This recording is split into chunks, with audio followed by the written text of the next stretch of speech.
what they deserve, because at Parliament we are one big happy family called Kenya. Musalia Mudavadi.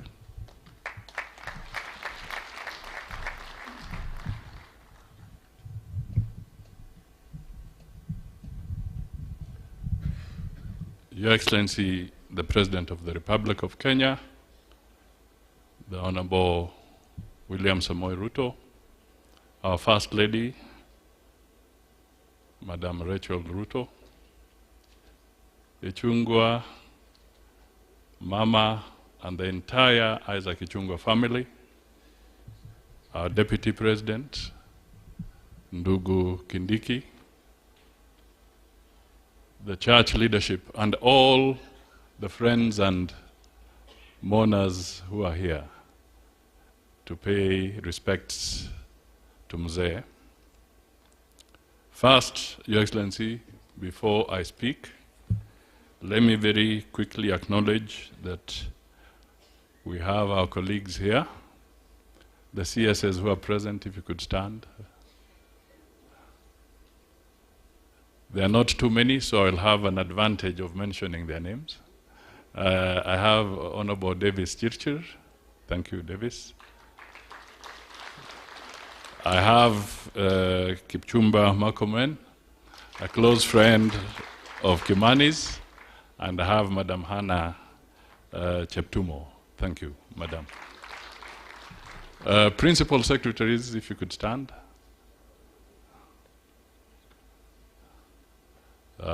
I have Raymond Omolo, thank you. Julius Bitok, asante sana. Engineer Mbugwa, thank you. Tanui of ICT, is he around? Okay. Salome Muhia, Alex Washira, and Aurelia Rono. Thank you. So my first message ni kwa jamii, kusema pole kwa kupoteza mzee ambaye alikuwa nguzo ya familia. Jana nilipata nafasi kuwa hapa na Mheshimiwa Ichung'wa, and in the process as we were talking,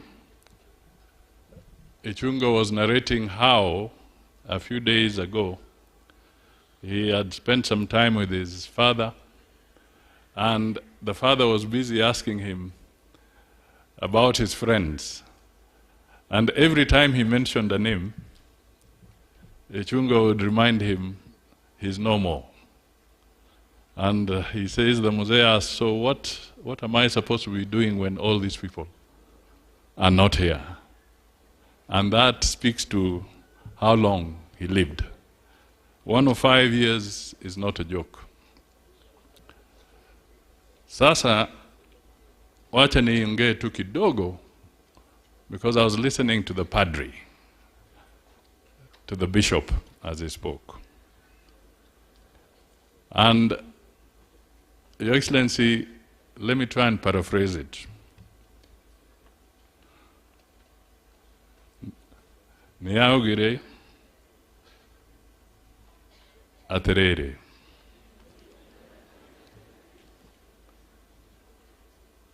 Tutige maundu mainge ya hoi hoi. Tutige na nayo. Tutige kumaka. Tutige maheni.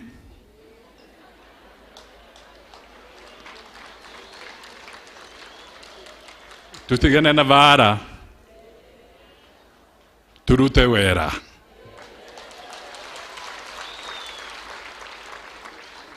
That was my understanding of the message from the bishop as he spoke.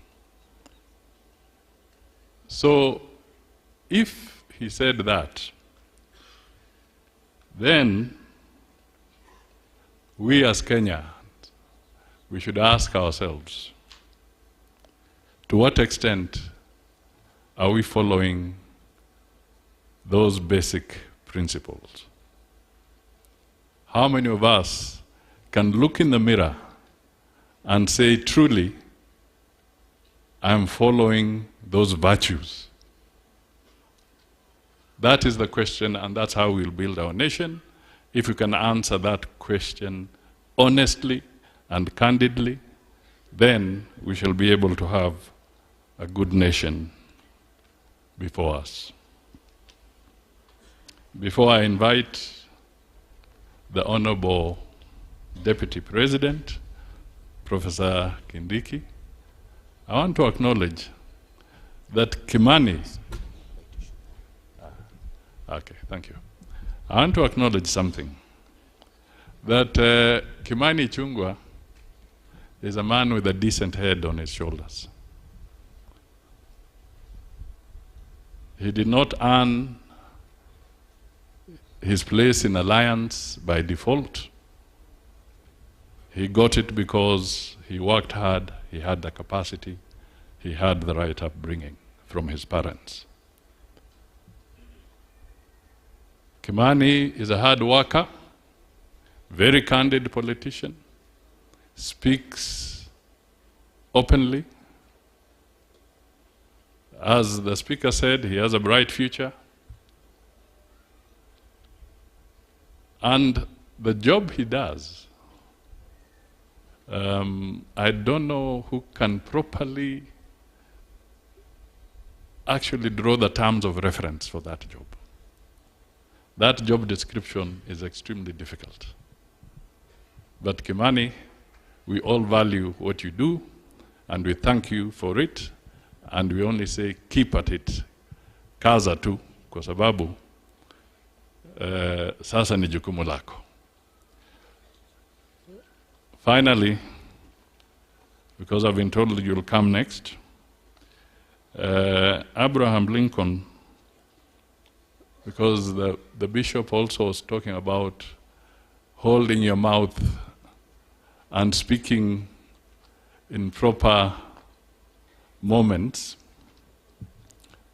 Abraham Lincoln once said that sometimes it's good to also keep quiet, because then people mistake or think you're a fool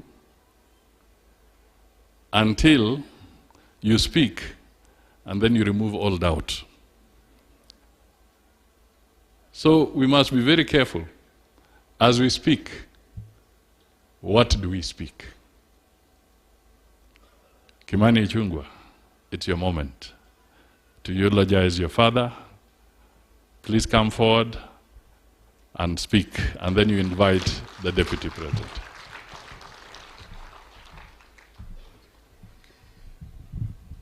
Thank you, PCS, Your Excellency the President, our First Lady, riding on all the protocols as were established earlier.